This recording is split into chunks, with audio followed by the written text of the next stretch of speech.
Good morning, everyone. We are about to get started because it is our goal to always be on time or as close to on time. But again, good morning. I am Carla Williams Scott, Director for the Department of Neighborhoods. And I want to thank everyone for being out here this morning. I know you guys could be anywhere you wanted to be, but I thank you for being out here to support these young people. This is our 19th annual Columbus Dr. Martin Luther King Jr. Oratorical Contest. During his life and times, Dr. King was concerned about a better world for all of us and justice, about our future as a people, and about our future as a nation. In response to the violence and challenges of his day, he told his audience, "I have decided to stick with love, for I know that love is ultimately the only answer to humankind's problems. And I'm going to talk about it everywhere I go." This year's theme, "Where Would We Be? Where Will We Be?" underscores Dr. King's statement and reminds us that his words and legacy are still relevant and live today. I know that we are excited to hear from our young people who will be sharing their orations with us today. But I would be remiss if I didn't acknowledge those who have helped to make our event a reality. To all of our volunteers who have volunteered for this labor of love, we appreciate you lending a hand. And we also acknowledge our special guest judges and elected officials in our audience. If you could please stand and be recognized at this time. Judges.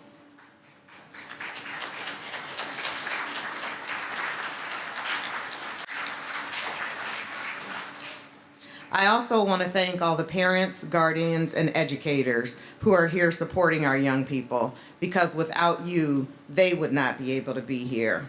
And last but certainly not least, to all of our students, thank you for being here with us today. I wish you best of luck, and I think I speak for everyone when I say that I am looking forward to the orations that you have prepared for us. At this time now, I would like to bring up Beth Fairman-Kinney to the stage. Beth is our neighborhood liaison for the South Side area for the Department of Neighborhoods.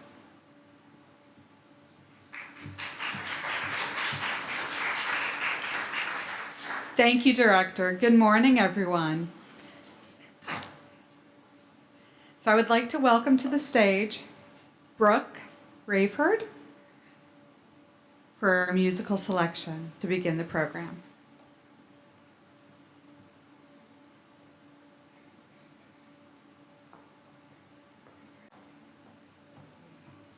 Good morning, everyone.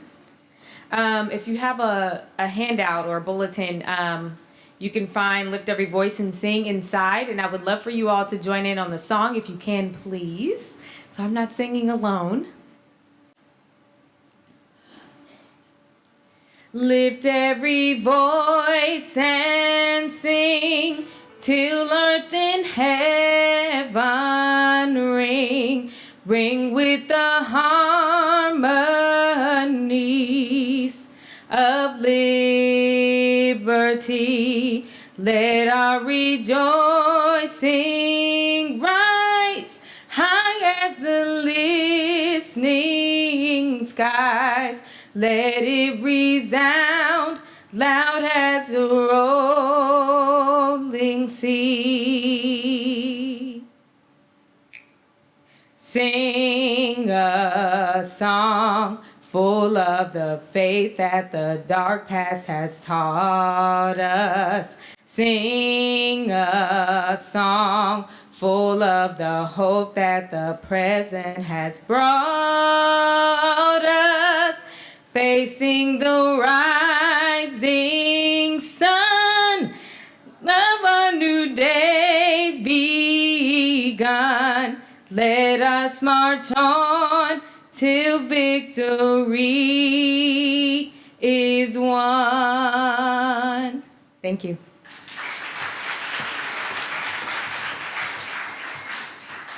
Thank you, Brooke. Good morning and welcome, orators, parents, coaches, families, and community members. As the director said, my name is Beth Fairman-Kinney, and I am the neighborhood liaison. for the Department of Neighborhoods, and we thank you very much for being here today to celebrate the life and legacy of Dr. Martin Luther King Jr. Before I begin, I'd like you to remind you, get into your purse, your coat pockets, pull out your cell phones, and please silence your phones. Hit that do not disturb button. Okay, we don't want to have those distractions while the orators are on stage. I'd also like to give you a reminder that there will be no flash photography while the students are on stage. We have students from across the county here that were invited to participate in this year's contest. We have 4 divisions today: the primary division, which is grades kindergarten through 2nd grade, and a time limit of 2 minutes will be permitted for these orations.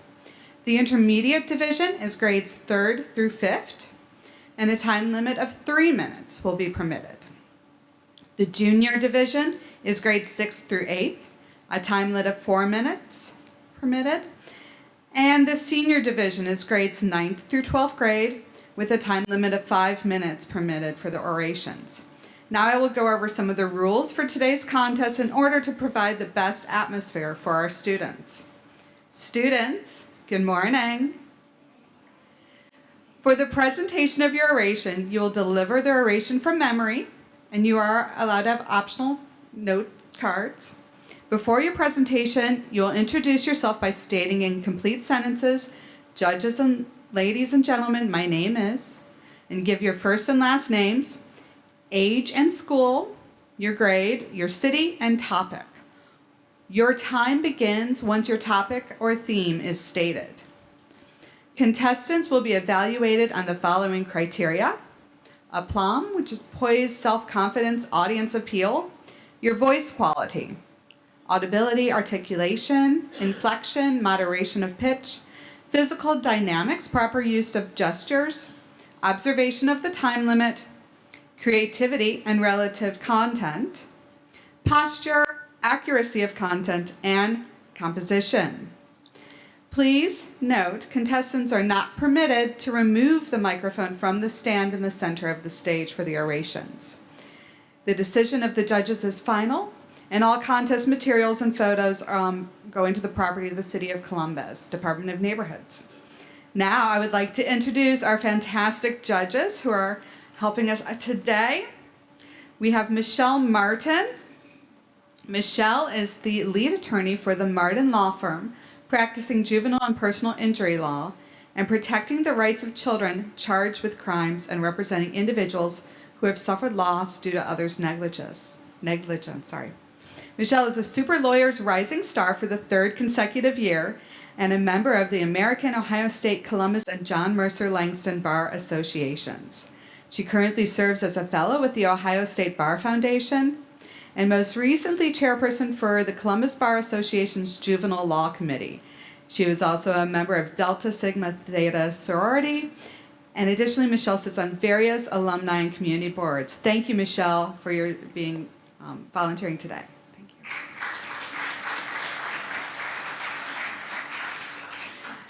Todd Diefendorfer serves as the Deputy Director for the Department of Neighborhoods. Through his work, Todd is focused on how the department can empower residents to actively be involved in their community and create partnerships to address challenging issues facing our neighborhoods. In 2013, Todd graduated from the Leadership Columbus's signature program. He has previously served on the boards of Central Ohio Community Improvement Corporation and the Ohio Center for the Law-Related Education. A graduate of Centennial High School, Todd was a member of the Northwest Civic Association and has a Master of Arts in Public Policy and Management from the John Glenn School of Public Affairs at The Ohio State University. Thank you, Todd. And we have Linda Kenny. Linda is a native of West Virginia and has been a resident of Columbus for over 33 years. She studied at the West Virginia State College, Columbus State College, Franklin University. She's a member of our City of Columbus Community Relations Commission, the Vice President of the Council of Ohio YWCA, a member of the YWCA Alumni Committee, and the founding president and current president of the National Coalition of 100 Black Women Central Ohio. Thank you, Linda, for your time.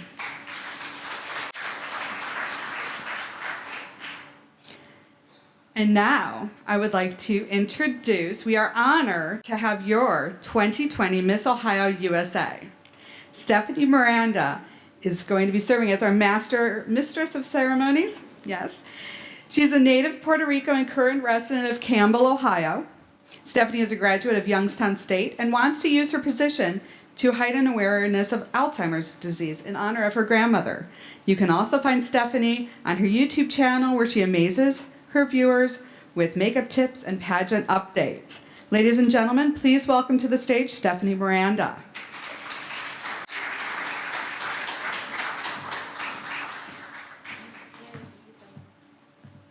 Thank you, Beth. All right, guys, who's excited? Anybody? Yeah, there we go. All right, well, good morning. My name is Stephanie Marie Miranda, your reigning Miss Ohio USA 2020. And I am actually so excited to be here with you guys tonight. I've actually never done anything like this, so I'm honored to be here. As the director, Carla Williams Scott mentioned earlier, Dr. King's words and legacy are still relevant and alive today as we are excited to showcase our original orations by our bright and dynamic youth in the community. Students, thank you for your willingness to share your ideas and gifts with us. It takes courage and boldness to speak in front of a large audience. And we commend you for being here today. Parents and speech coaches, we must also salute you for your supporting, your encouragement, and in many cases, transporting your young people on this Saturday morning to be here today. We thank you. I want to also thank the City of Columbus Department of Neighborhoods for having me today. Well, now we are actually in for a nice treat. We will begin our contest orations.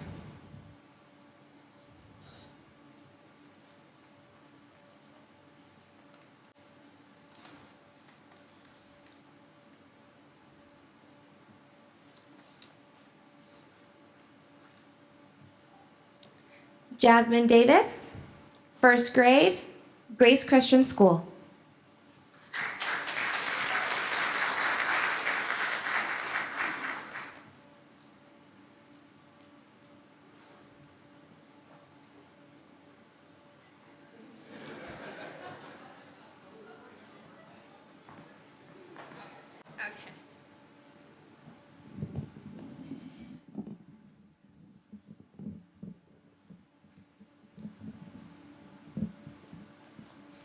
Judges, ladies and gentlemen, my name is Jasmine Kennedy Davis. I am 6 years old.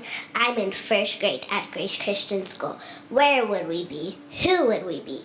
I am the legacy of Dr. Martin Luther King Jr. We do not have the same family members, and Dr. Martin Luther King Jr. is no longer here. But he was a leader for justice. Because of him, I attended school with white children. My school and my parents will help guide my future. One day, I'll walk on the campus of Spelman College, seeking my goal and my dream. I have never met Dr. Martin Luther King Jr., but the dream he talked about years ago came true when Barack Obama became our first African American president. President Obama is Dr. King's legacy, just like I am. One day I hope to be an author, a lawyer, a pastor, a gymnastics coach, and a ballet teacher. The possibilities are endless, because Dr. King marched, spoke, and fought for me. If he didn't fight for us, we would be treated differently because of the color of our skin. If he didn't fight for us, we would not have the same rights as white people. I am not one of his children. My name is not Martin III, Yolanda, Dexter, or Bernice King, but my name is Jasmine Kennedy Davis, and I am Dr. Martin Luther King Jr. legacy.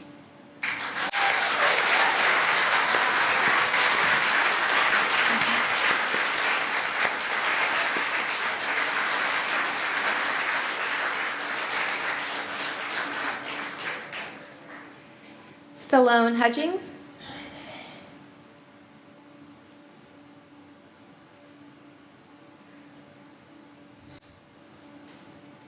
Hello, judges, ladies and gentlemen. My name is Sloan Hutchins. I am 6 years old in first grade at Columbus School for Girls. Today I'm here to speak to you about Dr. Martin Luther King Jr.'s power. Why? Because I am a representation of his power. What was Dr. King's power? His love and selfless sacrifice to gain equality for me. But not just me, for all of humanity. Dr. King's vision of equality was powered by love, because Dr. King said, "Love is the only force capable of transforming an enemy into a friend."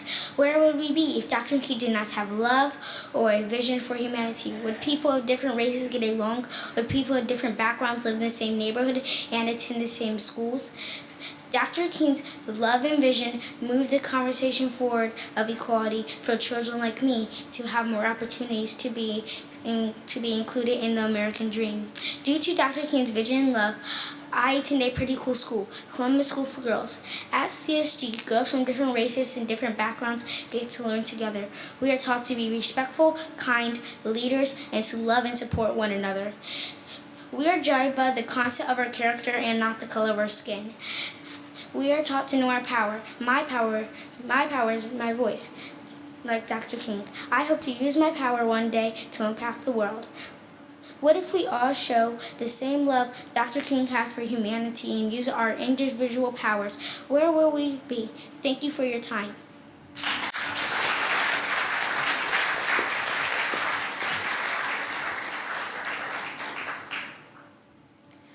Monroe Lang, first grade, Clinton Elementary.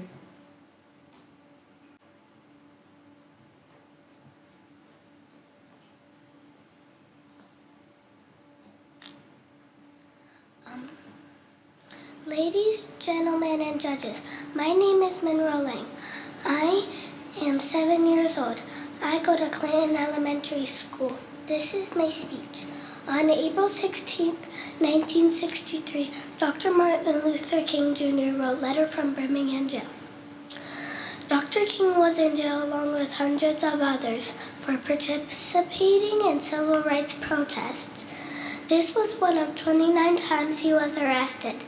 Dr. King's letter focused on the nonviolent methods of protest in a segregated southern United States. In this letter, Dr. King talked about freedom for everyone.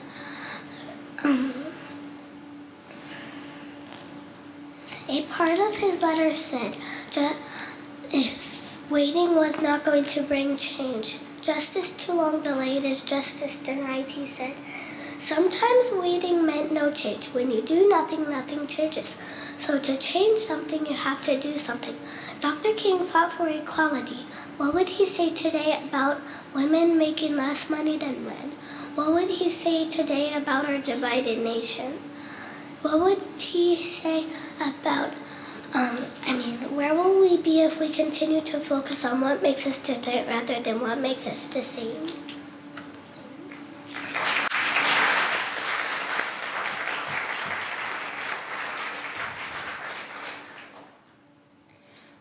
Charlie Costello, second grade, Clinton Elementary. Hi, my name is Charlie, and I'm 7 years old. My school is Clinton Elementary, and I'm going to tell you about Dr. King. If Dr. King wasn't alive, discrimination would still be okay, and people being mean to each other because of their skin color. If Dr. King wasn't I respect that Dr. King stood up for others because everyone should be treated the same way no matter what their skin color is. Since Dr. King stood up for what he believed in, now African American kids can do what any other kid can do. Kids can all drink from the same water fountains and go to the same schools. What has not changed is in some countries, African Americans don't have the same rights as everybody else because of their skin color. I respect that Dr. King stood up for what he believed in because I have friends who are African American, and it's not fair for them to be treated that way. Thank you.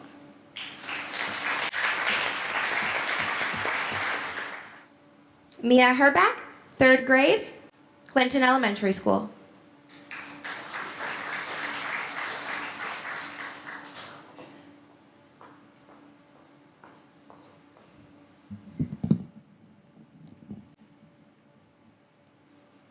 Judges, ladies, and gentlemen, my name is Mia Herbeck, and I am 8 years old and in 3rd grade.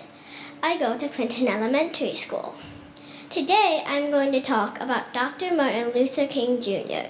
To be specific, who would we be, what would we be if Dr. King had never been alive? If he had never been alive, how big of a difference would there be with you and your friends? In Dr. King's time, African Americans and white people were segregated, meaning they were not allowed to do almost anything.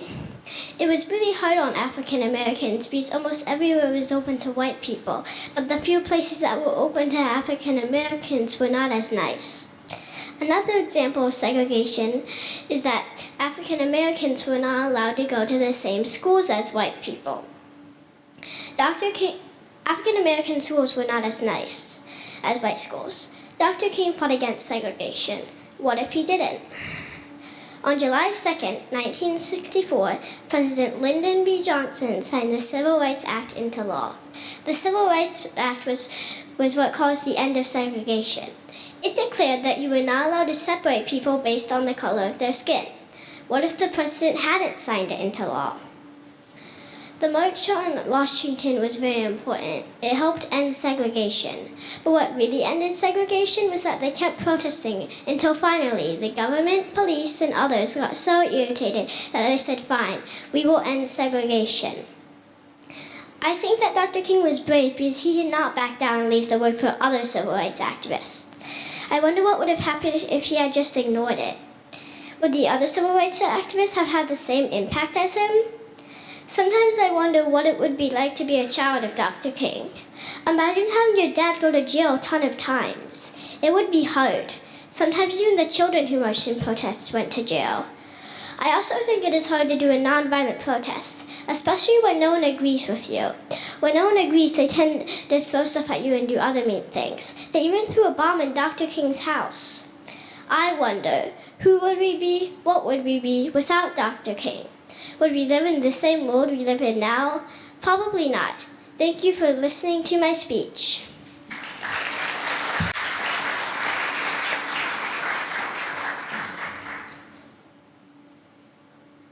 Elena Sinadino, 3rd grade, Clinton Elementary.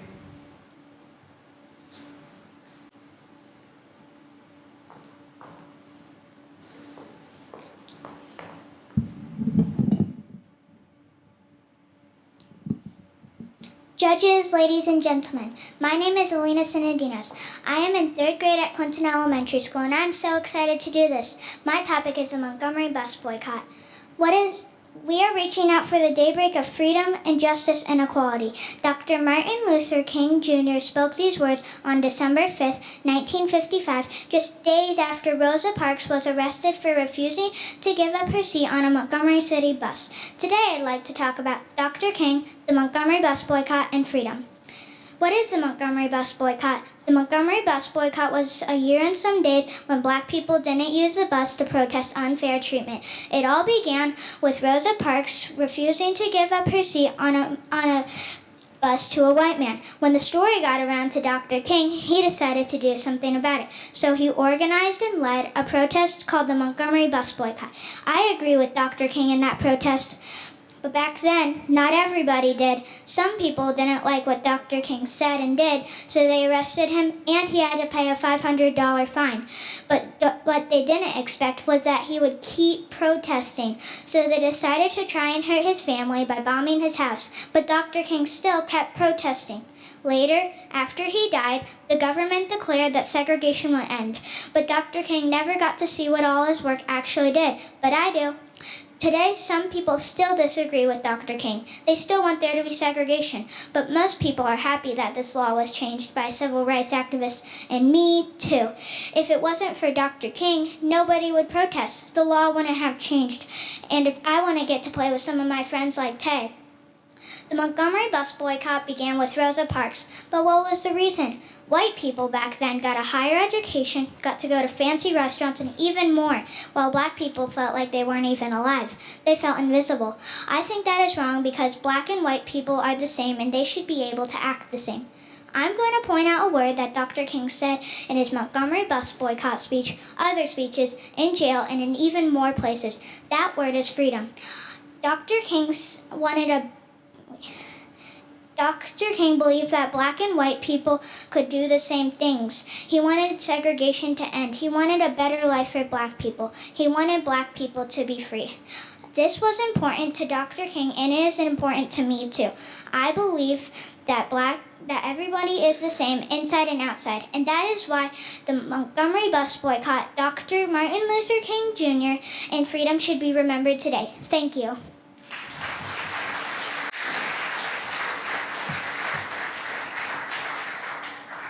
Let's have another round of applause to let them know that we're here for them today, okay? You guys are doing great.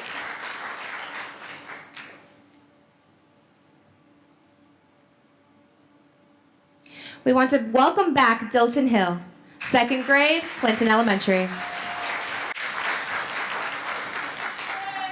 Martin Luther King Jr. paved the way for me to think of the idea that not only racial discrimination shouldn't only be fought in the U.S., but something we should fight in the whole world. Martin Luther King Jr. was an African American. The date was August 28, 1963, when he gave the I Have a Dream speech. At the Lincoln Memorial, across from the Washington Monument, he powerfully said, "I have a dream that one day my 4 little children will one day live in a nation where they will not be judged by the color of their skin, but the content of their character." The reason why I wanted to do this was so black and white people could be treated the same way in a school, an amusement park, or on a bus, or at a restaurant. I'm happy he did this because if he didn't, I wouldn't be able to be friends with black and white people at a school. Judging someone by the color of their skin is like missing out on your favorite movie. I judged Spider-Man Into the Spider-Verse because instead of live action, the costume was black and red instead of the original blue and red. However, when I watched it, it was my favorite movie, and I probably watched it a million times. Without Martin Luther King Jr., I wouldn't be able to give this speech and tell you how important he is to me. He has taught me to think of the idea that how we treat each other based on skin color and to stand up against it.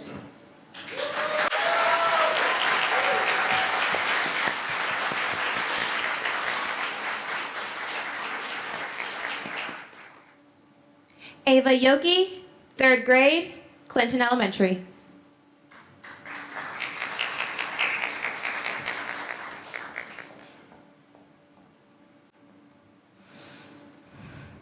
My name is Eva Yockey. I am 9 years old, in 3rd grade, and I go to Clinton Elementary. My speech topic is the I Have a Dream speech. When Dr. Martin Luther King Jr. was alive, black people were not allowed to drink from the same water fountains or play in the same playgrounds as white people. Sometimes the treatment was extreme. At one march, the police brought attack dogs into the crowd. Some people were killed, and many black people went to jail. Dr. King hated that black people were treated unfairly, and he became a leader of the civil rights movement. His job was to persuade people that black people should have civil rights. He made many speeches and went to many marches. He also believed that doing protests peacefully would have a more positive impact than using violence. Dr. King's biggest speech was called the I Have a Dream speech. It took place August 1963 at the March on Washington for Jobs and Freedom at the National Mall in our nation's capital. Over 200,000 people were there. Dr. King said, "I have a dream that one day my 4 little children will live in a nation where they are not judged by the color of their skin, but by the content of their character." My grandson remembers when he was a kid and he heard the speech on the news when he was 11. He was very impressed that so many people cared about freedom and civil rights.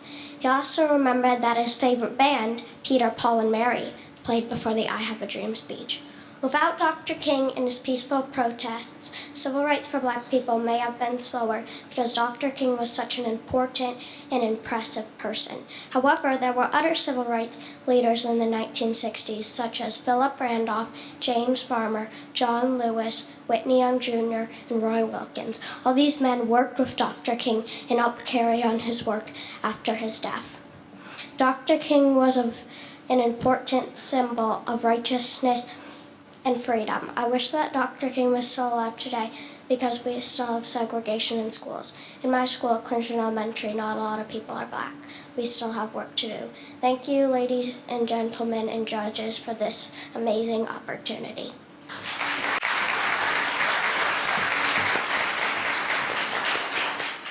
Jackson Hudgens, 4th grade, the Willington School. Hudgens.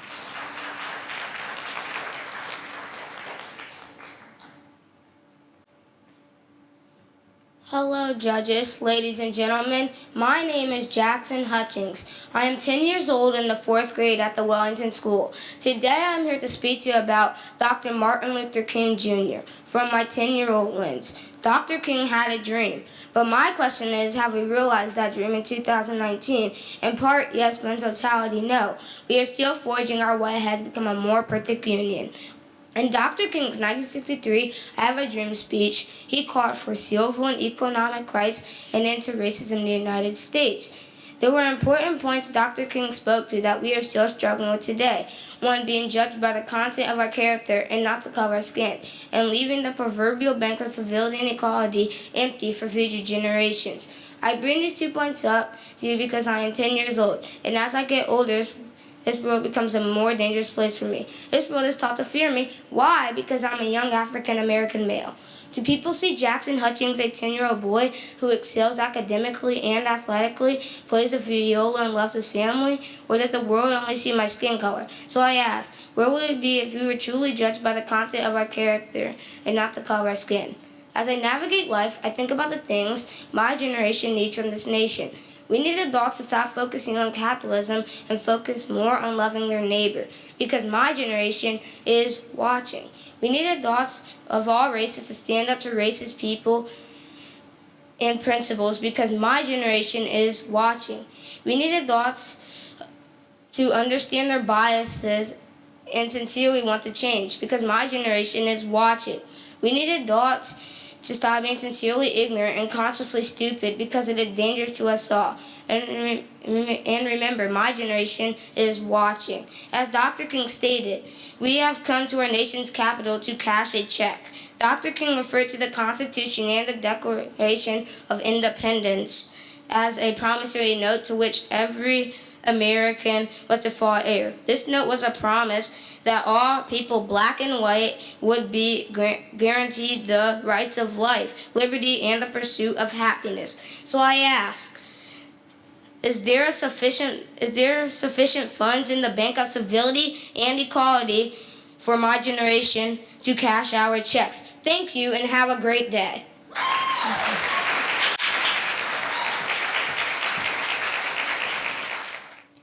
Addison Lee, 4th grade, Hilliard Tharp.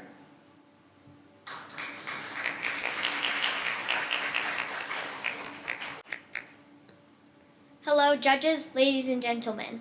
I'm Addison Lee. I'm from the Hilliard Tharp Aero Program. I'm 10 years old and in 4th grade, and it is an honor to be here today. When I was given the topic, where would we be, where will we be, I was stumped. I was brainstorming people that made a big difference, and then it hit me, our first responders, including firefighters, officers, and medical workers. You may think that these 3 professions don't do the same thing, but in their own way, they do. They all work together to help save lives and create new ones, as well as taking fear away, saving buildings, and curing diseases. You would have lost a lot of loved ones, and you may not even exist.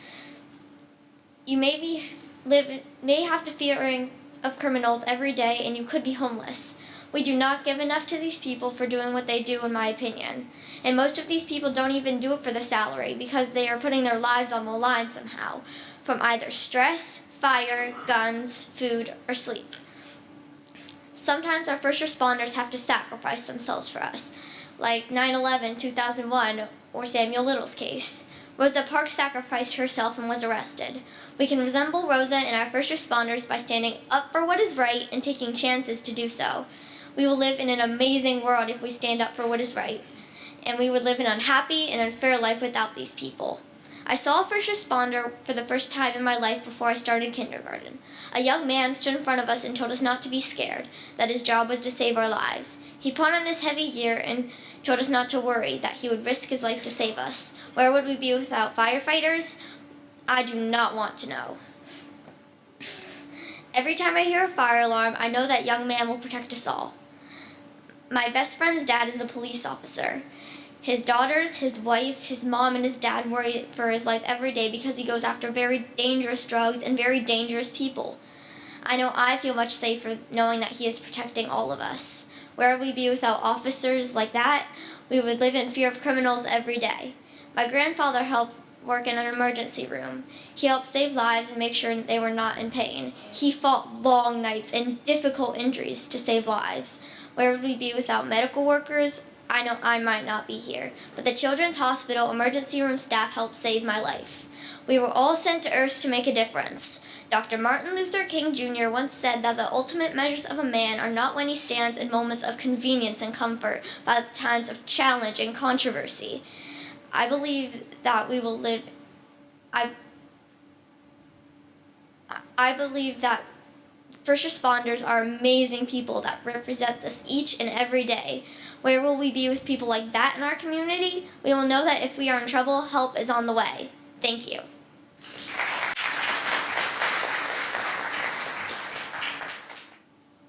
Maxwell Doel, 4th grade, Clinton Elementary.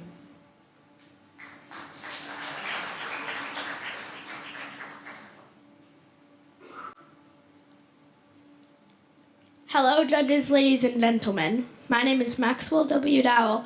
I am 9 years old in grade 4, and I go to Clinton Elementary School. This speech was made to honor Dr. Martin Luther King Jr. The equal sign means equal rights. Guess what it also means? The answer. And the answer is peace. Don't fight or argue over something unfair. Use your voice. And that's what Dr. King did and I'm doing today. And if you think something is unfair, don't say someone else will fix it. Chances are everyone else said that too. So be the person that says, hey, this is a problem and I'm going to fix it. Imagine a world that never had Dr. King. With black kids going to different schools as whites, I wouldn't know some of my friends. And it's not just that. Water fountains, buses, jobs, voting, and restaurants would still be segregated.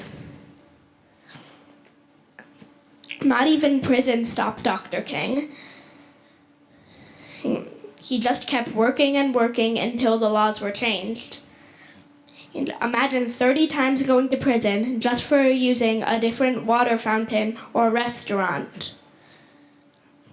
Black kids also had to go to different schools as whites. But did you hear that word? Had. It had been that way. They had been segregated. And Dr. King changed have to had. Mahatma Gandhi was born on 1861 in India. Gandhi was a man that fought for Indian rights and that Dr. King learned from. When King was young, he studied Gandhi so he could learn about activism. After studying, he became a public speaker and ended up changing the world. Barack Obama was born on 1961 in Honolulu, Hawaii. He was a man that learned from Dr. King and ended up being the first black president. Obama studied King so he could learn about activism. After studying, he became a public speaker and ended up changing the world.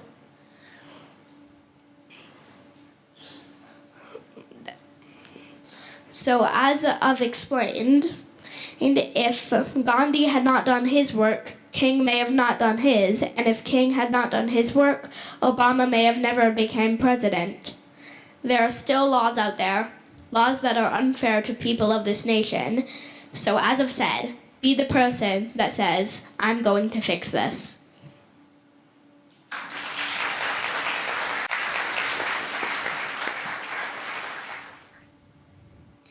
Arina Patel, 4th grade, Hilliard Tharp.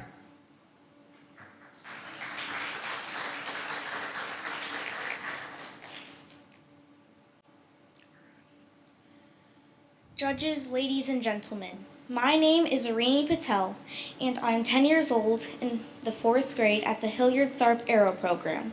My topic is, where would we be and where will we be? Where would we be if Martin Luther King Jr. hadn't stood up for the rights of all African Americans? Dr. King saw equality and human rights for all races. He protested not with hate, but with love. Dr. King once said, "Darkness cannot drive out darkness. Only light can do that. Hate cannot drive out hate. Only love can do that." No matter what happened, Dr. King wouldn't give up. His house was bombed. He received threatening phone calls and more. These threats were given so Dr. King would stop protesting. But through Dr. King's lens, these threats meant he had to protest even harder. Dr. King and other people made a big impact on our world today. Where would we be if Dr. King had stayed silent? African Americans would not have equality and there would still be segregation. Where would we be if Rosa Parks had gotten up from her seat on that bus? We would still be in this fight today. Where would we be if John F. Kennedy had not spoken on behalf of African Americans? Where would we be if Nelson Mandela had not risked his life for Africans? These people all stood up for something that was wrong, and we should too. These people all did something for the world, and they each inspire each other as they inspired me. We can all do something to help someone or something. We can try our very best to help. Dr. King once said, "I have a dream that one day little black boys and girls will be holding hands with little white boys and girls."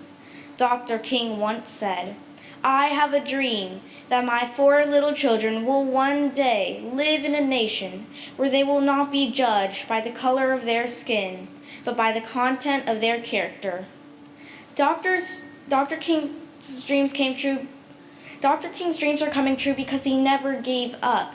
He stayed strong and didn't let anyone push him down. He kept going. Dr. King said, "If you can't fly, then run. If you can't run, then walk. If you can't walk, then crawl. But whatever you do, you have to keep moving forward." We can all use our voice to make a difference in the world. All these people use words and actions. Where would we be without any of these people? These people really affected the future. Without them, none of us would be inspired to speak out to things that aren't right. Because of these people, I am not judged by the color of my skin, but by the content of my character. Thank you.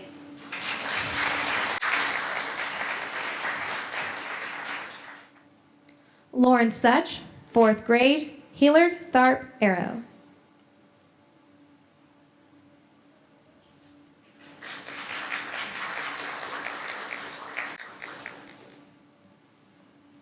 Judges, ladies, and gentlemen, my name is Lauren Such, and I am 10 years old in 4th grade at Hilliard Tharp's Arrow program, and it's an honor to be here today.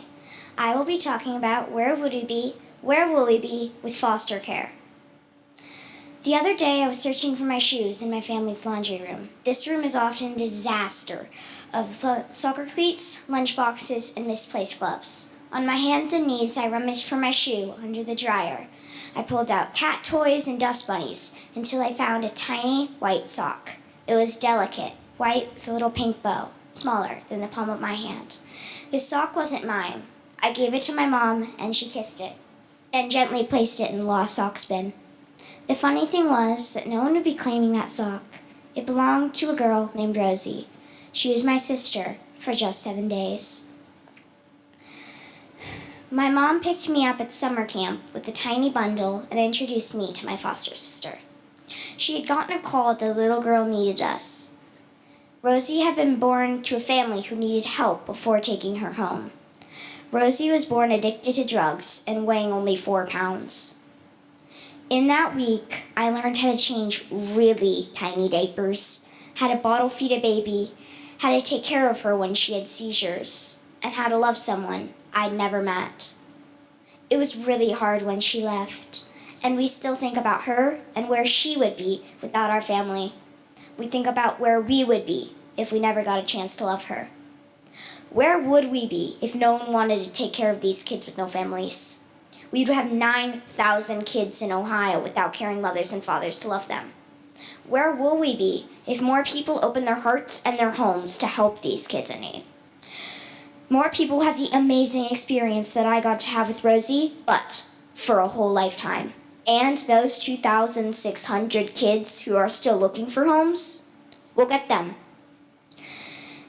Now, this is more important than ever before. Over the past 5 years, the number of kids who are looking for homes have increased by a whopping 30%. MLK embraced everyone, and you can do the same by adopting a kid who needs the care you and only you can give them.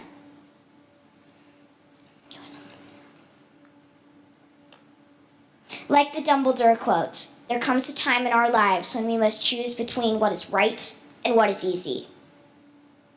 Kids shouldn't be like lost socks. We all deserve a place to belong. Thank you.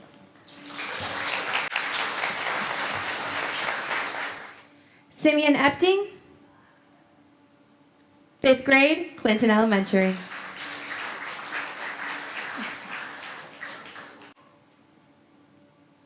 Good evening, judges, ladies, and gentlemen. My name is Simeon Epting, and I am from Clinton Elementary School. I'm 10 years old and in the 5th grade. My theme this year is where would we be, where will we be? Where would we be without activists passionate to fight for every civil right? They marched in the day, the evening, and through the night. The Children's March was held in Birmingham in 1963. The kids were marching to help people be free. They left school to march for rights. The law intimidated them, tried to give them a fright. The children faced fire hoses, dogs, and arrest, putting the black kids to the test. The children got America awoke. It got the attention to all the white folk. The stores began to integrate, reversing the rules in the slave state. Today, we still have discrimination. For example, mass incarceration. This is the opposite of emancipation. If a black person and a white person commit the same offense, the black person is in jail longer. It makes no sense. This is not right. It's time to stand up and fight. Do you know where your taxes go? To jail innocent black people? This ain't no show. $1 billion in the past 30 years. So many fears, so many tears. $1 billion spent to jail innocent black people who were eventually set free because they were not guilty. Mass incarceration has become the new segregation. Just like the children marched in Birmingham in the past, today I am calling us to stand up to injustices in mass. Where would we be? Where will we be? I hope you now see. King's dream won't last if we leave it in the past. Back then, kids were willing to face a killing. What about us? Will we just fuss? Or will children stand up and fight for what is right? Reach out to Senator Brown. Make sure he's down for people like me whose skin is brown. Write him a letter with ways to make all this better. Give him a call. Speak up for all. Like me, make a speech. Think about all the people you could teach. I know it's true, and so do you. It's time to advocate and make America truly great. I have a vision for future years. I see a world with no tears. A world with mass emancipation, not unjust incarceration. I have a vision for equality for all. So, America, please don't stall.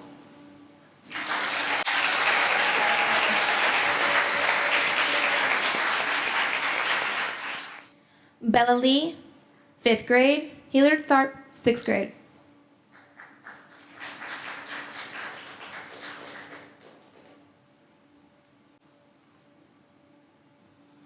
Judges, ladies and gentlemen, my name is Bella Lee.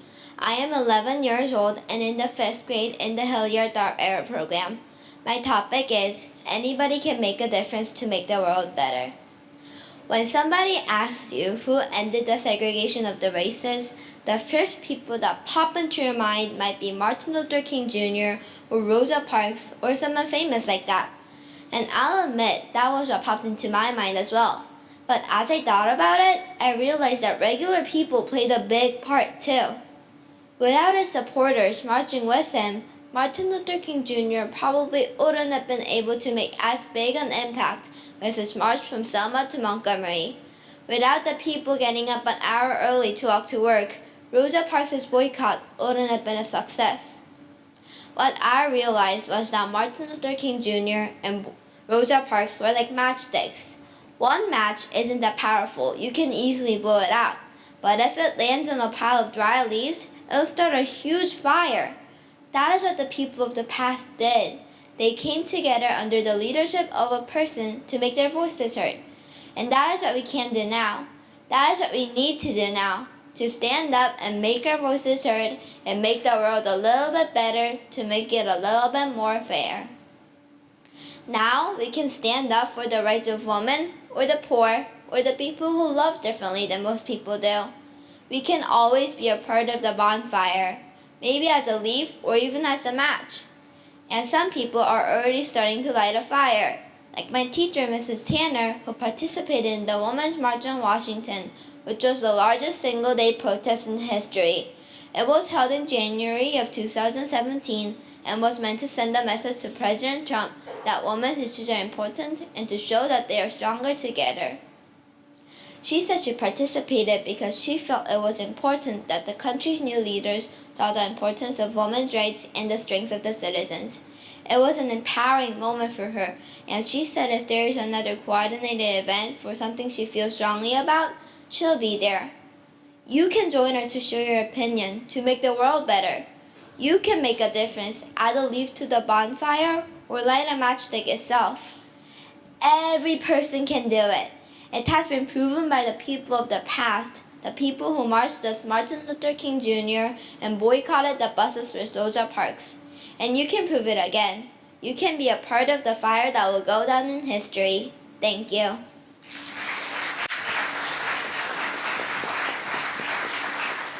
Michelle Pierce, 5th grade, Clinton Elementary.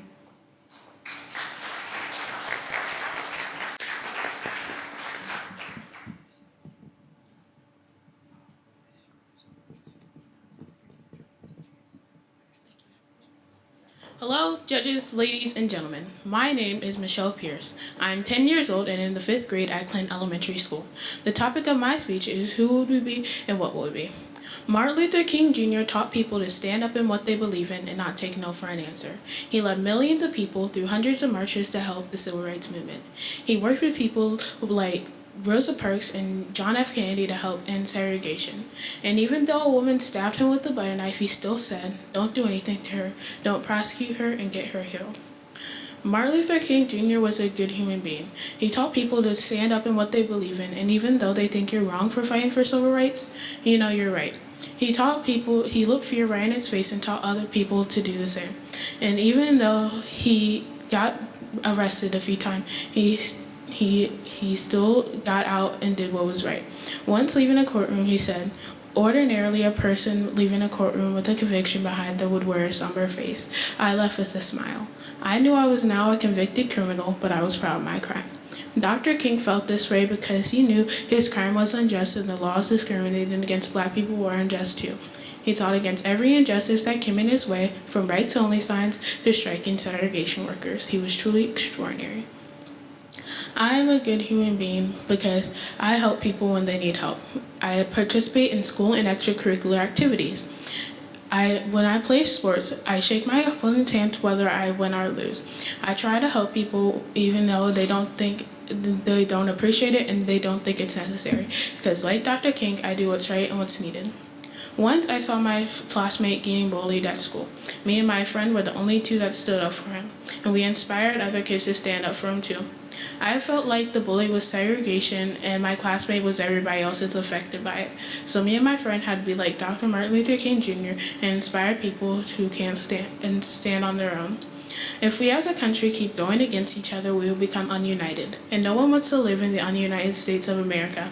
So we have to stop pushing other people's opinions and ideas to the side. Dr. King brought people from different households, races, and genders together. We all have to be more like Dr. King and be people who care about people and be people who care about people who can't stand on their own. Thank you.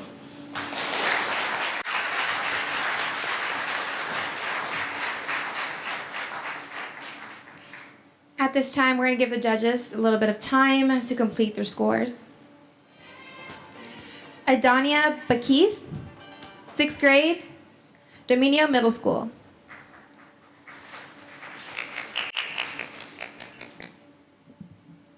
Judges, ladies, and gentlemen, my name is Adonia Balkis. I'm 11 years old in the 6th grade and I go to Dominion Middle School. The topic of my oration is, where would we be, where will we be? America today. We all think about it in a different way. Getting picked on because of your color, too scared to show off that new shirt so it's undercover. Shootings everywhere, people do it for fun. Apparently, they don't care. Oppressed like my past, this generation is moving too fast. Hear a big boom and the shooters don't stop, they resume. Boys in my school judge my body like it's their hobby. The president creating idiotic laws, then some other girls worried about turtles and straws. This is America today. Is this a place where you really want to stay? Walking down the halls, I see criminal faces. Him and I on first name basis. It's difficult to figure out who the ace is. Is this a war zone or just the basics? Our Second Amendment gives us the right to bear arm. We didn't realize it would cause so much harm. A 12-year-old boy playing with his toy gun, having some fun, shot in the head by the hunters of our son. Officers getting no charge, yet the crimes they commit are so large. Why do we praise guns? Instead, we should protect our daughters and sons. I feel the inequality just as you do. This shame in skin has grown. Can they just leave us all alone? All of us migrated, but it depends on where you came from to be hated. Did you hear about the new app? I'm not sure. Does it reflect progress or suppress? America has a new iPhone application. When pulled over, the phone will start streaming for the whole nation to watch you screaming. The black man pleading, I can't breathe, while others screaming, blue lives, please. I see other girls bothered like me, having songs written about us like we are objects without men knowing the effects. My body, my choice. I will make sure to make that clear to you with my loud voice. If my strength intimidates you, I hope you realize that is weakness of yours. Believe I am not here to please. I am not here to be used or abused. Been standing before you since I was 7. Standing today, I am 11. Dr. King's words still taste like heaven. But remember, I am 11. You've told me about the dream for several years. Now that I'm older, it's time to switch gears. I'm tired of waiting. I want the plan. This nation depends on my generation, so I'm here to stand. The dream you keep reminding me about has turned into a nightmare, waiting for answers. You don't realize we do care. We've got to gain the ballots, and with that gain political power. Laws must be made by us to be valid. No, my words are not wild. To honor the king, we must be persistent with our resistance by any means necessary, and we do not need to wait until January. To remember the doctor, we must ponder on the progress made and in the making. To realize revolution is never on vacation. We cannot afford a sleepy nation. I'm asking you without hesitation. Be the power, be the change, be the one to change the powerful age range. I am not sorry to declare, no more lazy pajama day. Thank you.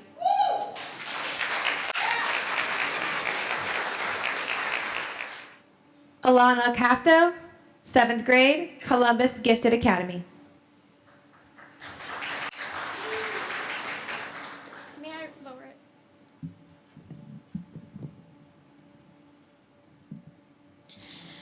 Hello, judges, ladies, gentlemen, and gentle people. My name is Alana Casto. I'm 12 years old in the 7th grade, and I'm a full-time student at Columbus Gifted Academy. The title of my oration is, Let's Sing. Where would we be without our music? I don't mean just the literal musical songs, but the messages that revolve around social and economic justice. Where would we be without the sweet music that was Dr. King's orations? Who would have taken his place and been able to advance the cause with their song? Who will be the Dr. King of my generation? I may not become the next Dr. King, but I want to make a difference, and I want people to hear my song. 10 years ago, on December 31st, my song was altered forever, when my mother's song was cut short, when her life was cut short. But as I look back on that hard time 10 years ago, I questioned something. What if my mother's song hadn't ended so soon? Would I be standing up here today, singing my song? The answer, I realized, was no. My mother's death gave me the inspiration to sing my song. I've always needed to prove to myself that I'm worthy of looking like my mother and of being her daughter. But because I was exposed to the most abrasive part of life at such a tender age, I was given the strength to sing my solo. Yes, sometimes it is good to be part of the choir because you can't accomplish everything without the support of other people. But sometimes, when you gain the opportunity to perform a solo, like I right now, you have to perform it. Whether you have something world-altering to say or something that may seem minuscule and insignificant. To someone else, it could mean the world, and touching one heart, moving one soul, is what I believe can change the world. Perhaps someday I will have something to say that will change at least one person's life, or perhaps even the course of history. Maybe that day is today, or even tomorrow. I do not know when I will sing that portion of my song, but if I get the chance to sing it, I promise you, I will.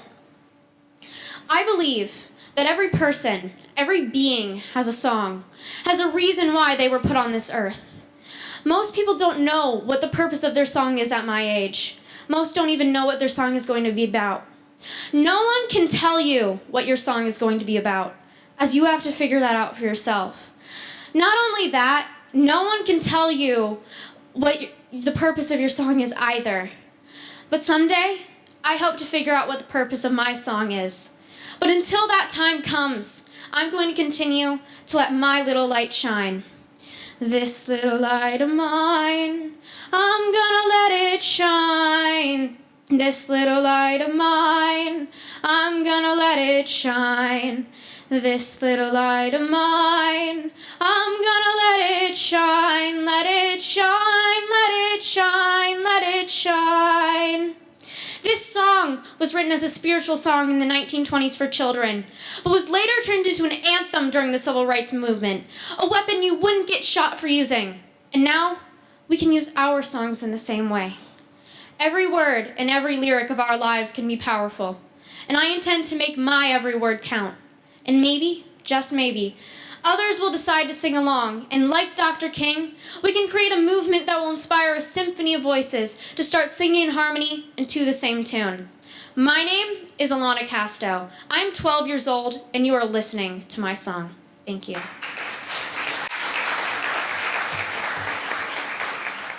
Grisella Leahy, 7th grade, Columbus Gifted Academy. Sorry.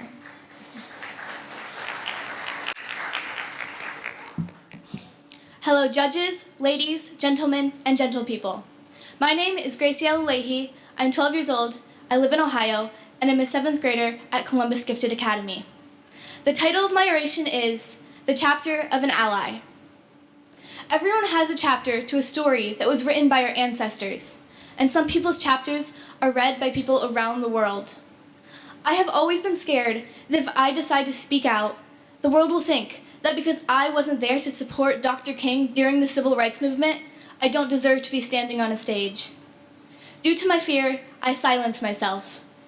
But now I'm done. I will not be quiet anymore because I am here now. I may not be treated differently due to race, but I am an ally. I can be here to speak out for the people who are afraid to speak out for themselves. Everyone has the ability to write their chapter, even if they need someone to hold their pen. Have you ever been in a situation where you saw injustice and knew you could step in, but didn't? What prevented you? In what circumstance would you have been able to step in? When I was younger, near the beginning of my chapter, I would have been a bystander. I think I would have been too scared to step in because I wasn't 100% sure of what would happen. Would people judge me for being ignorant enough to think I could make a difference? So, in my head, I may have made excuses. I would have questioned why the injustice happened. There must have been a reason for it, right? Although this excuse may get rid of any regret for not speaking out, it is a lie. There is no situation where inequality is okay, and telling yourself otherwise is only putting yourself in a fairy tale because you want an easy, happily ever after. Well, I'm going to let you in on a secret. There's no such thing as an easy, happily ever after. We all have to work for it so that we can support ourselves and those around us. In the recent years of my life, I've wondered why people act the way they do. I didn't know why stereotypes were a problem or why they were such a big deal. Now, I'm realizing we really do have a problem. But as I've grown up, I've also realized that the world hasn't been getting worse. The way my brain thinks has changed. The words in my head have rearranged to see the world in a new perspective. And although I'm not there yet, someday soon, I hope I will be able to unconditionally support those around me. Some things in our stories change. One thing that never has to change is our support and encouragement of our peers. It is something that never wavers and never hesitates.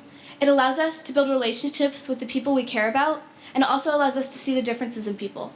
But it also allows us to recognize our similarities. Even though everyone is different, we have all lived. We have all had experiences that are important and meaningful. And in this way, we are all the same.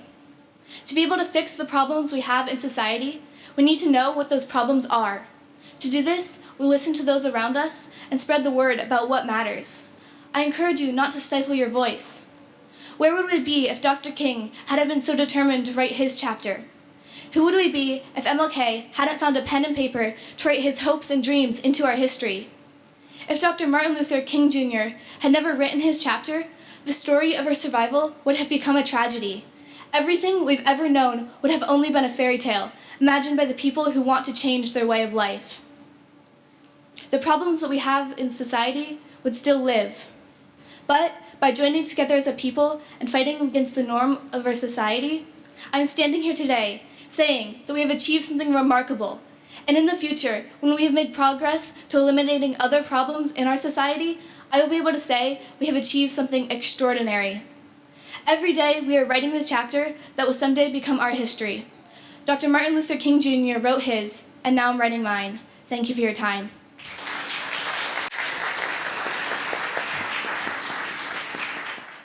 Simone Crosby Wallace, 8th grade, Columbus Gifted Academy.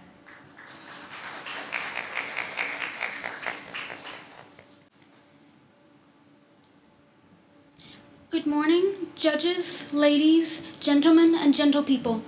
My name is Simone Crosby Wallace. I am 13 years old, and I am an 8th grader at the Columbus Gifted Academy. The title of my speech is, We're All in One Boat Now. I invite you to imagine for a moment an Earth post-climate crisis. A world being ripped apart by tropical storms, wildfires, and all manner of natural disasters. Imagine cities overrun with disease brought by the floods that have overtaken towns and homes. Imagine the children who inhabit this planet. These children will never experience the beauty of the Earth we know and love. They will never see coral reefs teeming with life. In fact, they may never even see an ocean in which fish are more common than plastic. They will never get to feel the warmth of the sun on their faces without being burned because their ozone layer has been destroyed. What would you say to these children? How could you explain to them that you had a beautiful planet, but rather than keep it safe for them, you destroyed it with no regards for their livelihoods? There is no need to create stories of zombies or world-ending cataclysms because we have our own apocalypse right here. Dr. King once said, "We may have all come in different ships, but we're in the same boat now." And he was right. We are all in the same ship, and that ship is on fire. We can either put out that fire, or continue to pour gasoline on it while the ship becomes a raging inferno. I, for one, prefer the former to the latter. In 2018, the Intergovernmental Panel on Climate Change said that we have 12 years until the effects of climate change will be deemed irreversible. Now we only have 10. That's 10 years until a point of no return. 10 years to switch to greener plans. 10 years to start working with others rather than against them. 10 years to grow up and take responsibility for this great vessel we call home. 10 years to stop actively destroying the very ground upon which we tread. 10 years. In 10 years, I and many of my peers will be 23. I can assure you that a burning planet is not the kind of planet that we want to inherit. All around me, I see people being crushed by the fear of the very possibility of a climate catastrophe. How can you not be terrified when your own planet is dying? However, now is not the time for giving up. Now is the time for bravery. After all, bravery is not the absence of fear, but your reaction to it. What we need now are brave people of all ages, nationalities, sexualities, genders, races, backgrounds, and religions. We need brave people to follow in Dr. King's footsteps like Greta Thunberg is. We need brave people to douse the ever-growing flames on our one and only ship. We need to be those people. We mustn't give up the fight now. Because as long as there is hope in our words, and there is hope in our hearts, there will be hope in our future. Thank you.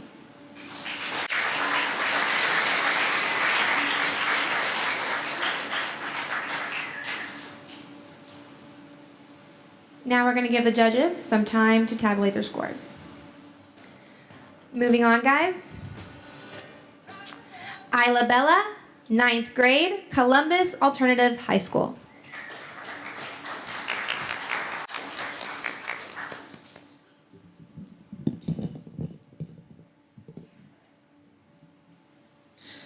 Judges, ladies, and gentlemen, my name is Isla Bella. I'm 14 years old, and I am in the 9th grade at Columbus Alternative High School. The title of my oration is The Self-Care Checklist for the Tired Feminist. So, maybe you're thinking, I have some time to myself. Let's do some self-care, but you don't know where to start. I've been there. So, I put together this self-care checklist for the tired feminist. So when you finally have some free time between empowering women and men against misogyny and sexism and being talked down to by people with internalized sexism, you have some ways to recharge yourself. Let's get started. Okay, first things first, skincare. Skincare is primarily finding what products and routines work well for your skin. Some people use rose water, some people moisturize daily. Personally, my preferred method of skincare is recognizing how ridiculous it is that I am expected to dislike or change my skin. But hey, you do what works for you. But if you do choose to use my method, proceed with caution. Some who have used this method have recognized the side effect of judging others for wanting flawless skin, rather than recognizing they may feel most empowered by the methods they use. Okay, second item on the list, journaling. Journaling can be a relief to any cluttered mind, particularly that of the tired feminist. Since people usually call us irrational for pointing out sexism or explaining our experiences, we need a little place to write down all of the thoughts that society has collectively decided we're not allowed to express. I like to name my journals. It's just a cute little thing to do, but if you do choose to name your journal, make sure not to name it any female reproductive organ. You wouldn't want people to try to regulate your journal, would you? Third item on the list, meditation. My favorite kind is envisioning my ideal day. For example, an item in my ideal day would be going a whole day with no mention of feminism. Why? Well, because the reason you hear mention of it so often is because our society still desperately needs it since we're still so far from gender equality. But my perfect day would include complete gender equality, so I wouldn't need to mention feminism. Which, by the way, is a great life hack for people who hate feminism. If you hate feminism, there is an easy way to make it go away. No, it isn't yelling and getting angry at us. Do you think civil rights movements and the impact of MLK are halted by anger and yelling? No, Much like these movements, all you have to do is help us achieve equality, and you won't have to deal with our pushes for equality. Let's take a look at number 4. Get some feminist friends. Having feminist friends is the most crucial self-care for a feminist. For those of you who might not know, part of the difficulty of being a feminist is after a while you've done enough research, analysis, and practice of social awareness that you start to see sexist structures in our society that other people don't see. Want to know the best part? No one believes you. Because one of these sexist structures is the concept that feminists are irrational, crazy, read too much into things, and people will usually trust this cultural construct more than they will trust your personal experience. And it makes you feel like you are losing your mind. It makes you feel as irrational and crazy as they say you are, but your feminist friends can assure you that you aren't crazy. They can assure you that you will be able to overcome these sexist constructs and be able to uninternalize the sexism inside of you. That's right. Feminists have internalized sexism too. Well, everybody does, but a side effect of being socially aware is being aware that you have also fallen prey to sexism, even as you tried to resist it. This may be the most painful part of being a feminist. It is scary because nobody believes these kinds of sexism exist in the first place. You feel like you are in a dark dungeon, stuck inside a prison cell chained to the wall, but nobody sees the dungeon or the cell or the chains, so you have to find a way to make it out by yourself if you don't have anybody else who can see it too. It's not easy, but becoming free from this cell is what feminism is. It is commitment. It is a battle against millennia of oppression. It hurts sometimes, it makes you feel crazy sometimes, but you persist because you've always imagined what the sun would feel like while being in that dark cave, and you desperately want to feel it on your skin. You want others to feel it too, and even though some might call you crazy for trying to unchain the chains that they can't see, self-care is having enough faith in yourself and enough faith in society to keep going.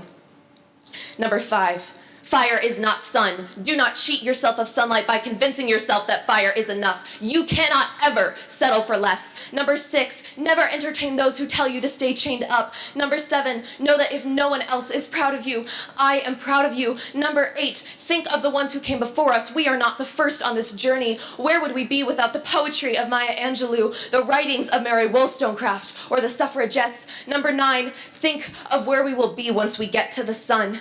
Feel the warmth of the sun on your skin. We will get there.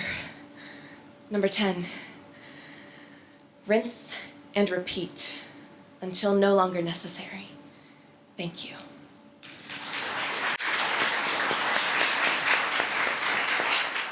Anouk Mortiz, 9th grade, Columbus Alternative High School.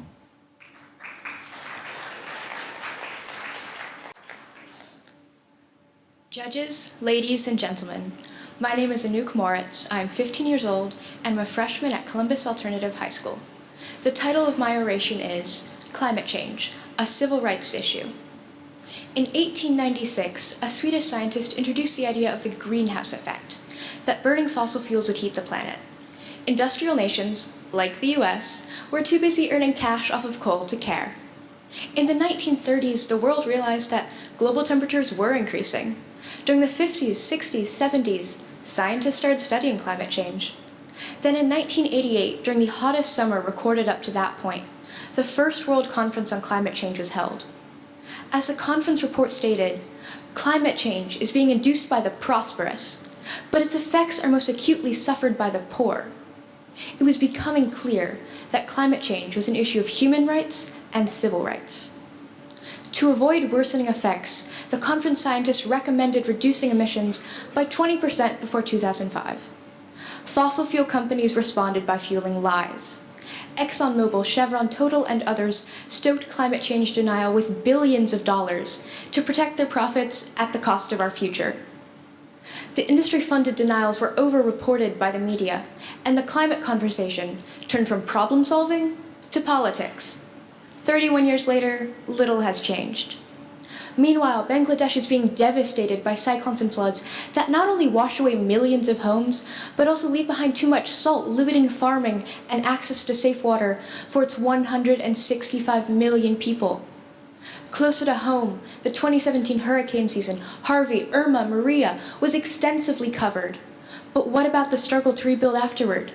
How poorer communities were more flood-prone, less securely built, and unable to move to a safer neighborhood after the disasters. The richest 10% of the world is responsible for half of the emissions causing these climate crises, while the poorest 50%, who suffer the most from these crises, emit only a tenth. In other words, the people responsible for climate change are the only ones able to buy their way out of suffering the consequences. For now. Access to food, water, and shelter is a human right. When only certain groups of people have those rights threatened, it's a violation of civil rights. Dr. King once asked, why should there be hunger and deprivation in any land, in any city, at any table, when man has the resources and the scientific know-how to provide all mankind with the basic necessities of life? Climate change is bringing hunger and deprivation to every land, city, and table, albeit the poorest ones first. And since 1988, we've known how to stop it.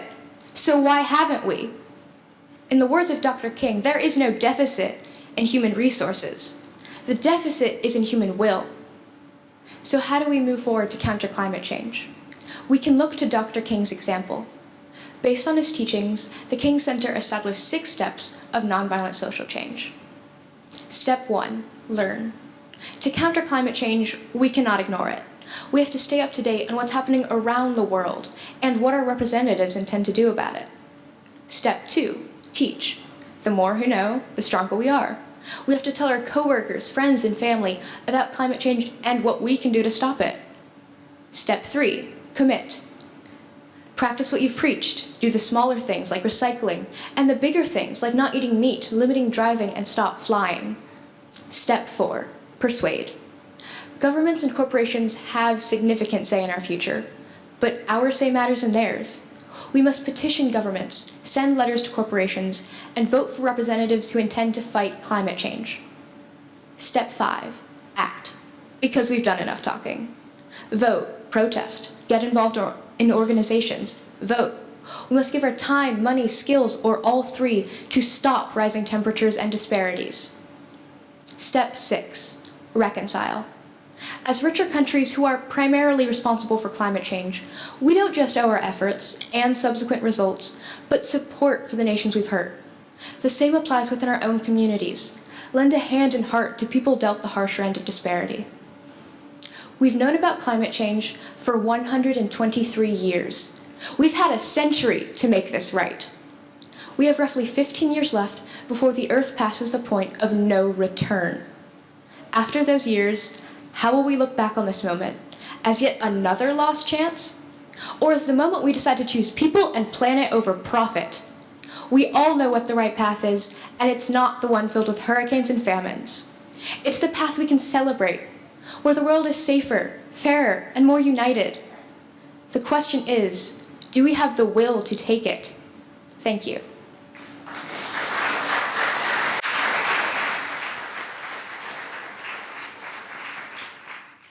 Play on Patrick, 12th grade, Fort Hays Arts and Academic High School.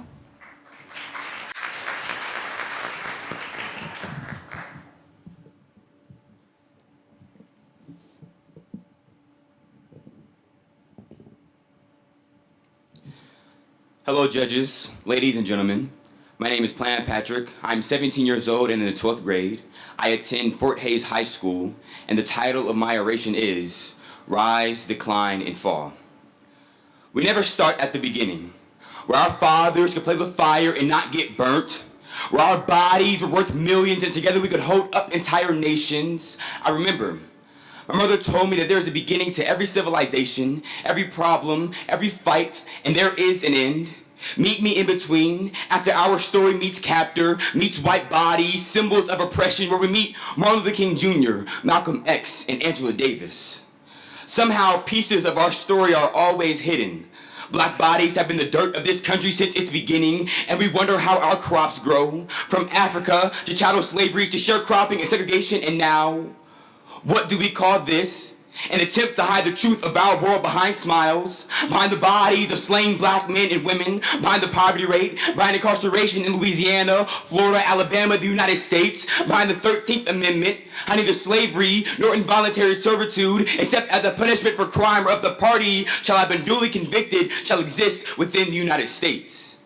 How this country keeps us in the dark, even when you in the dark are supposed to be kin. The way black is always a secret. We make it seem like everything that is happening just started happening. We keep it vague, make black rogue, make black snap, make it hush, keep it behind bars, never let it know the truth. And I don't mean no kings and queens. Our blood is forever young and forever being spilt on this earth because we already knew that. I mean some secret, gnaw to the bone, deeper than flesh. The way you scream to be black is to be proud, but all you want some days is to be empty space. And on the others, the way we can scream, F the police, but it doesn't sound the same when the police are openly, secretly killing you. And maybe that is where our story begins. Black boys learn to live with whatever they've been given, a lesson passed down from generations of oppression, depression, a country built on the correction of this body. I'll tell you about the secret. How we've been fed lies like 40 acres and a mule. Wait, something more relevant. The police were made to watch over black bodies, or 24% of African Americans are living in poverty compared to 11% of white people. The secret is we built this plantation stem by stem, building brick by brick, but our bodies are still being taxed to live in a land we never chose to pay for. Can I be your martyr? Or boy with a toy gun? Or black man is trying to drive home to his family, the next body to fuel the movement. It seems like death is the only way to make people listen. In my casket, what if I smile? What if I pose like this? How can a black body lay in the dirt and still look perfect? We're living in a world at a standstill, and I can't imagine a world that is moving forward, not without suffering. How can we not know the inequality when we've seen so much already? 1955, you remember Emmett Till? How this country beat a 14-year-old kid, threw his body in the river, watched him sink, and didn't get charged with his murder. Or 2012, Trayvon Martin, black boy too black to be a victim, but just right to get shot, and his killer still not charged with his murder. Or 1992, you remember Rodney King, the way the police beat his body almost to death, make black look like street scum, what's left on the bottom of their shoes, and still none of the officers convicted. Or 2014, you remember Eric Gardner.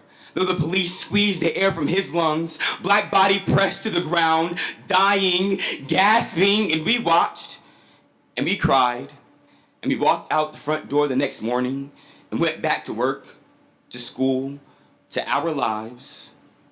Why didn't we burn this country to the ground? Revolution runs through our veins. This blood thicker than the Nile River. Water so still. This body is where God comes to baptize. But black, always the killer. Turn baptized into drowning. So easy to mix up praising and dying. We have struggled for so long.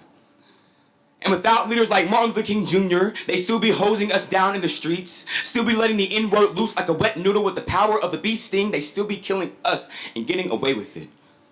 But I know that there is hope when I look into a young black man's eyes and he is watching me as ferociously as I am watching him.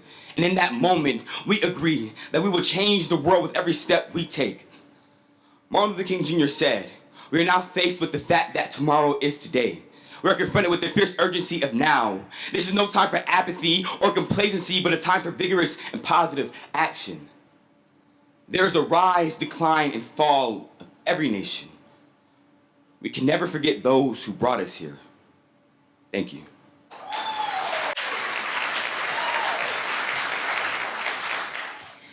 Brianna Walker, 12th grade, Columbus Alternative High School.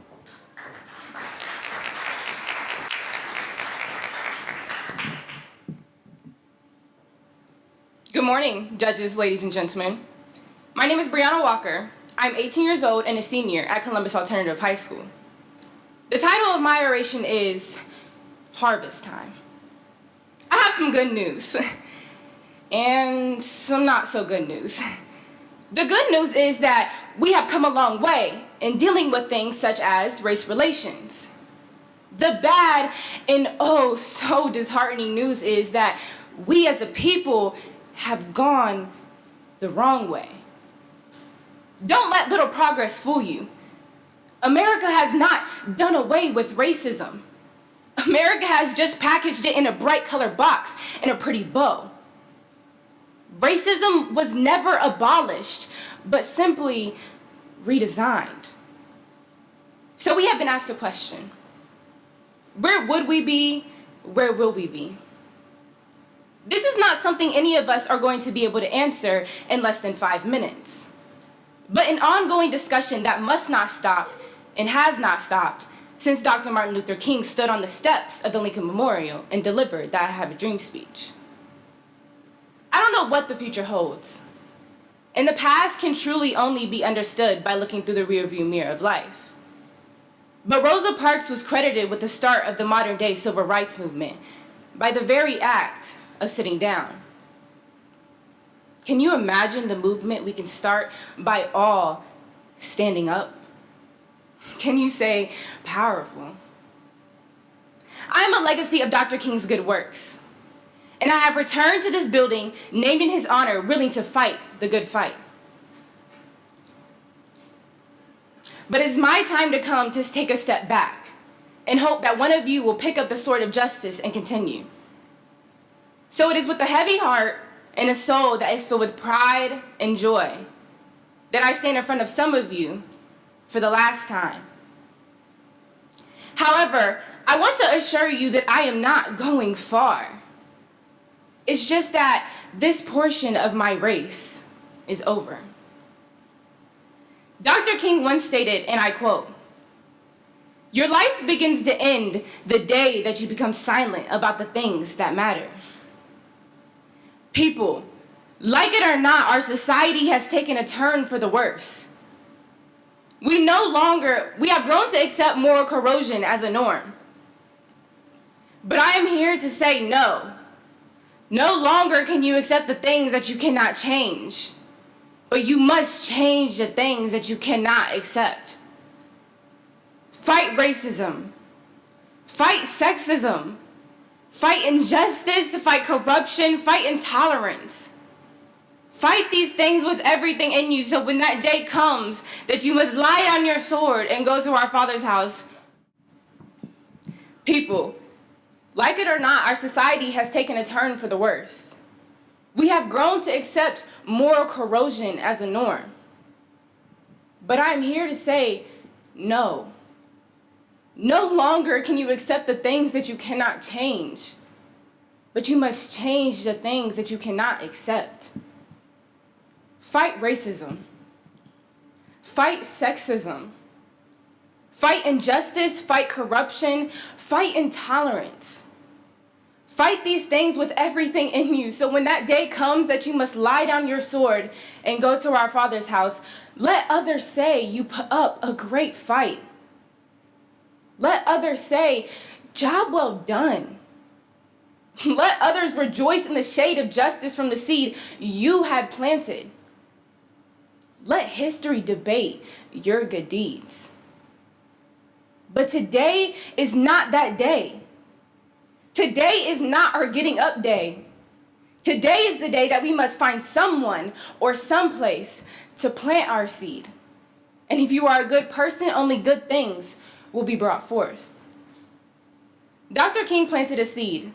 And from that, my mother and father were not only able to grow up in a society where they were able to meet, but marry. And in doing so, they brought forth me. I would like to think that was a good thing, but I'm willing to let history be the judge. Either I found you or you found me, it doesn't matter, because in doing so, I have planted my seed within you. And just by looking around this room, I can tell nothing but wonderful things will come from it. That's it. The last squeak of one tiny voice crying in the wilderness. The curtains are beginning to close, the lights to dim.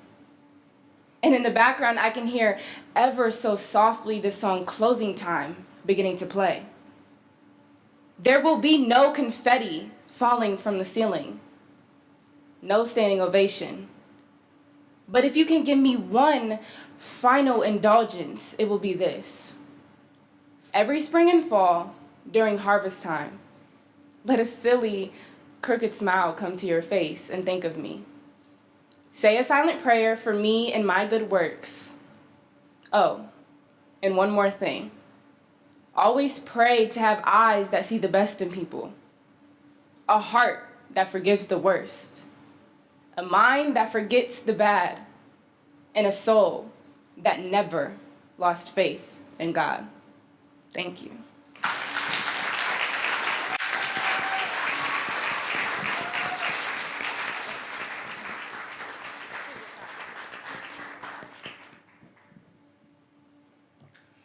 Thank you so much.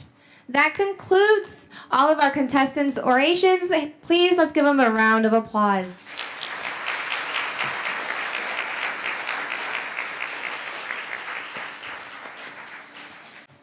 It is time for intermission, so the judges can do all the tabulations. We'll see you guys in a little bit.